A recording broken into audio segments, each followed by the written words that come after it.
तो आज हमारे पास एक कह सकते हैं एक बहुत ही अनोखा सोर्स है। अच्छा। हाँ, एक सुनने वाले ने हमें सिर्फ 4 गुमनाम पंक्तियां भेजी हैं और पूछा है कि इनके पीछे का मनोविज्ञान और दर्शन क्या हो सकता है। दिलचस्प। ये सिर्फ शब्द नहीं है, मतलब ऐसा लगता है जैसे किसी अधूरी कहानी के बिखरे हुए पन्ने हों। तो ये एक तरह से रिवर्स इंजीनियरिंग जैसा हुआ। हमारे पास नतीजा है और हमें उसके पीछे की वजह और प्रक्रिया को समझना है। बिल्कुल। तो आज की हमारी ये जो पड़ताल है, वो इन पंक्तियों को एक स्टार्टिंग पॉइंट की तरह इस्तेमाल करेगी। हम समझने की कोशिश करेंगे कि प्यार, जुड़ाव और जुदाई के बारे में ये पंक्तियां क्या सच कहती हैं। हम्म। एक ऐसे प्यार की दास्तान को समझने की कोशिश जो टूटने के बाद भी शायद जिंदा रहता है। और जो जुदा होकर भी साथ निभाता है। ये सफर वाकई दिलचस्प होगा क्योंकि ये पंक्तियां हमें प्यार के अलग-अलग पड़ावों से गुजारेंगे। मतलब उसकी पहली पहचान से लेकर उसकी आखिरी परीक्षा तक। सही। और इसमें सिर्फ भावनाएं नहीं है, इसमें एक पूरा दर्शन छिपा है। ये सोचने पर मजबूर करता है कि क्या प्यार का मतलब सिर्फ साथ रहना है। तो चलिए शुरू करते हैं। पहली पंक्ति कुछ इस तरह है। मोहब्बत वो नहीं जो संभाल कर रखी जाए, इश्क वो है जो बिखर कर भी दिल में जिंदा रह जाए। जब मैंने इसे पहली बार पढ़ा ना, तो मेरे दिमाग में पहली चीज आई कि मोहब्बत एक ऐसी चीज लगती है जिस पर हमारा हमारा काबू होता है। हम्म। लेकिन इश्क इश्क एक ऐसी ताकत है जो हम पर हावी हो जाती है। क्या मैं सही दिशा में सोच रहा हूँ? आप बिल्कुल सही दिशा में हैं और आपने बहुत खूबसूरती से इसके फर्क को पकड़ा है। अच्छा। शायर यहाँ प्यार के दो रूपों की तुलना कर रहा है। मोहब्बत को वो एक नाजुक कीमती चीज की तरह देख रहा है। जैसे कोई कांच का गुलदस्ता। हाँ बिल्कुल, जैसे कोई कांच का गुलदस्ता जिसे आप बहुत एहतियात से रखते हैं कि कहीं टूट ना जाए, बिखर ना जाए। इसमें एक डर है, खोने का डर। हाँ, हर वक्त एक चिंता बनी रहती है कि इसे इसे बचा कर रखना है। और मनोविज्ञान में जो अटैचमेंट थ्योरी है वो इसी फर्क को बहुत अच्छे से समझाती है। अच्छा, कैसे? जिसे शायर संभाल कर रखी जाने वाली मोहब्बत कह रहा है, वो एंग्शियस अटैचमेंट जैसा है। एंग्शियस अटैचमेंट ये वो लगाव है जहां इंसान को लगातार रिश्ते के टूटने का डर लगा रहता है। और इसीलिए वो उसे जरूरत से ज्यादा संभालने की, कंट्रोल करने की कोशिश करता है। अच्छा, तो ये डर ही उस रिश्ते को नाजुक बना देता है। बिल्कुल। और इसके उलट शायर जिसे इश्क कह रहा है वो सिक्योर्ड लव की तरफ इशारा करता है। Secure love. हाँ, इसमें एक गहरा भरोसा होता है कि रिश्ता बाहरी मुश्किलों को झेल जाएगा।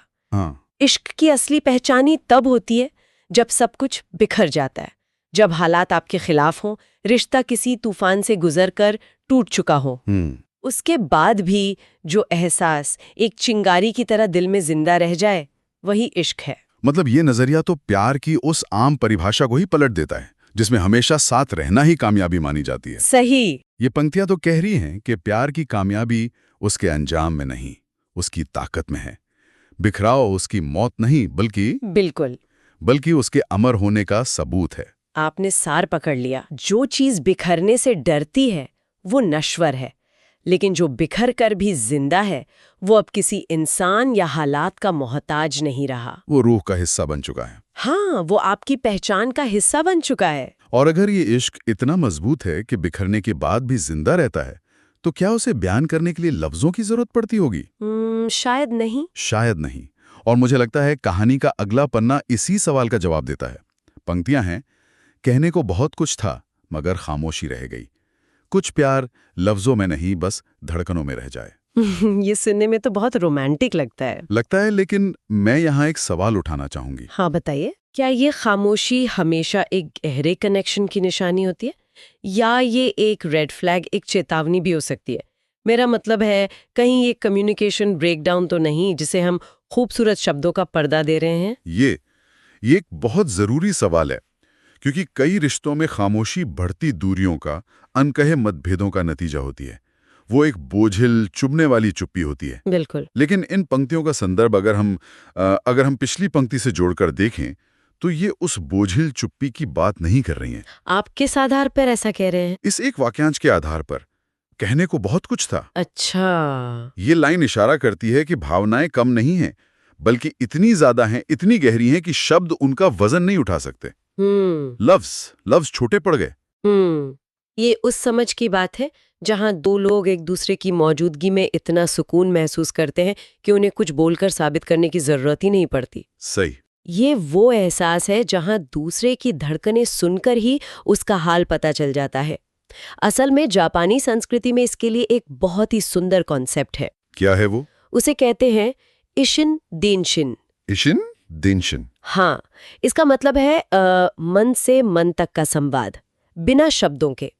ये कोई टेलीपैथी नहीं है, बल्कि गहरी समझ और सहानुभूति का नतीजा है, जहां आप बिना कहे ही दूसरे के मन की बात समझ जाते हैं। वाह! ये पंक्तियां उसी इशिन देनशिन की बात कर रही हैं। ये वो खामोशी है जिसमें बेचैनी नहीं है, बल्कि एक गहरा ठहराव और यकीन है। तो ये कहानी का वो हिस्सा है जहां रिश्ता अपनी सबसे गहरी अवस्था में था, जहां बातें धड़कनों से होती थी। लेकिन इस गहरी खामोशी और रूहानी कनेक्शन का एक दूसरा पहलू भी तो है। मतलब अगर ये इतना जरूरी है तो इसका ना होना कितना खोखला महसूस होता होगा। मुझे लगता है अगली पंक्तियां इसी खोखलेपन पर चोट करती हैं। हाँ, उस गहरी रूहानी नजदीकी को समझने के बाद ही हम जिस्मानी नजदीकी के खोखलेपन को समझ सकते हैं। कहानी में अब एक मोड़ आता है, एक चेतावनी। पंक्तियां कुछ इस तरह हैं, पास होके भी जो दूरी का एहसास दे जाए वो रिश्ता नहीं होता, जो रूह तक उतर जाए। ये पंक्तियां तो जैसे आज के दौर की हकीकत बयान कर रही हैं। बिल्कुल। लोग एक ही कमरे में होकर भी मीलों दूर हो सकते हैं, अपने अपने फोन में खोए हुए। शारीरिक नजदीकी भावनात्मक जुड़ाव की गारंटी तो नहीं है। आपने एकदम सही पकड़ा। ये पंक्तियां एक सच्चे और एक खोखले रिश्ते के बीच की सबसे बड़ी पहचान बताती हैं।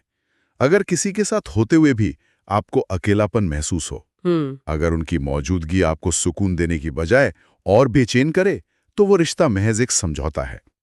यहां रूह तक उतर जाएं वाक्यांश पर गौर करना बहुत जरूरी है। इसका असल मतलब क्या है? ये बहुत काव्यात्मक लगता है, पर असल जिंदगी में इसका क्या मतलब हुआ?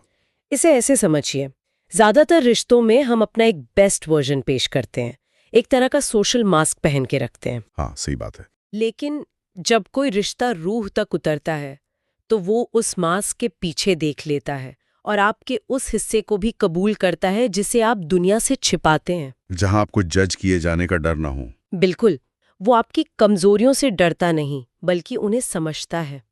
ये बिना पर्दे का कनेक्शन है, जहां आप अपनी सारी कमजोरियों और खूबियों के साथ कबूल किए जाएं।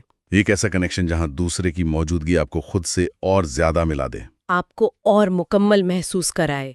और अगर पास बैठने पर भी ये एहसास नहीं होता, तो वो नज़दीकी बेमानी है। सच्चा रिश्ता दूरियों को मिटाता है, और खोखला रिश्ता नज़दीकियों में भी दूरियां पैदा कर देता है। ये इस कहानी का शायद वो हिस्सा है जहां किरदारों को ये एहसास होता है कि दुनिया में ऐसे रिश्ते भी होते हैं जो साथ होकर भी साथ नहीं होते, और तभी उन्हें अपने उस खास रिश्ते की कीमत और ज्यादा समझ आती है। हाँ, वो रिश्ता जो शायद अब उनके साथ नहीं है। ये एक तरह का रियलाइजेशन है। हाँ, एक जागृति जो हमें कहानी के अंतिम और सबसे भावनात्मक हिस्से की तरफ ले जाती है। और अब हम उस पड़ाव पर हैं जहां सारे बिखरे हुए धागे जुड़कर एक पूरी तस्वीर बनाते हैं, जुदाई में इश्क की जीत। अंतिम पंक्तियां हैं, जो छोड़कर भी हर सांस में महसूस हो वो इश्क है जो जुदा होकर भी साथ निभाए। मैं इस आखिरी लाइन पर आकर थोड़ा अटक गया हूं, जुदा होकर भी साथ निभाए। ये विरोधाभास जैसा लगता है। मेरा दिमाग इसे प्रोसेस नहीं कर पा रहा। क्या इसका मतलब सिर्फ याद करना है या कुछ और गहरा है? आपका अटकना स्वाभाविक है, क्योंकि ये पंक्तियां हमारी सामान्य समझ को चुनौती देती हैं। कैसे? हम मानते हैं कि किसी का जिंदगी से चले जाना मतलब रिश्ते का अंत, the end of the story. पर ये पंक्तियां उस धारणा को सिरे से खारिज करती हैं। वो कहती हैं कि अगर कोई इंसान आपकी रूह तक उतर चुका है, तो वो आपके वजूद का हिस्सा बन जाता है। फिर उसकी जिस्मानी मौजूदगी जरूरी नहीं रह जाती। लेकिन ये सुनने में बहुत अच्छा लगता है, पर क्या ये खतरनाक सोच नहीं है? क्या हम किसी की याद में जीकर अपनी असल जिंदगी को नजरअंदाज नहीं कर रहे हैं? क्या ये आगे बढ़ने से रोकने वाला एक खूबसूरत धोखा तो नहीं? ये एक बहुत ही महत्वपूर्ण और गहरा सवाल है, और इसका जवाब साथ निभाने के मतलब में छिपा है। अच्छा। यहाँ साथ निभाना अतीत में जीने या आगे न बढ़ने का नाम नहीं है। मनोविज्ञान में इसे इंटरनलाइज्ड ऑब्जेक्ट कहते हैं। Internalised object? हाँ, मतलब वो इंसान सिर्फ एक याद नहीं रहता, बल्कि आपके जहन में एक सलाहकार या एक आवाज बन जाता है। यानी वो इंसान हमारे अंदर ही बस गया है। एक तरह से हाँ। आप अनजाने में ही मुश्किल वक्त में खुद से पूछते, अगर वो यहाँ होते तो क्या सलाह देते। जब आप हिम्मत हारें तो उसकी कोई कही हुई बात आपको हौसला दे जाए। जब आप कोई अच्छी खबर सुने तो आपके चेहरे पर वो मुस्कान आए जो उसे देखकर आती।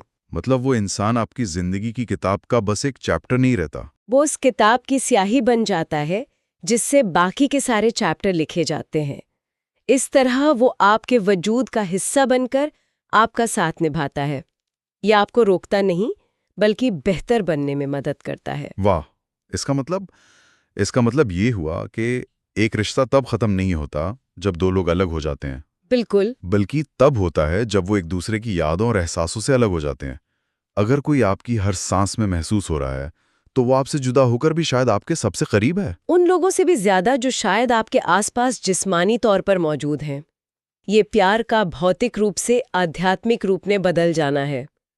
वो इश्क अब किसी एक इंसान पर निर्भर नहीं है। वो एक ताकत बन चुका है। हाँ, एक रोशनी जो आपको रास्ता दिखाती है, और जो आपकी अपनी रोशनी बन जाए वो आपसे कभी जुदा नहीं हो सकती।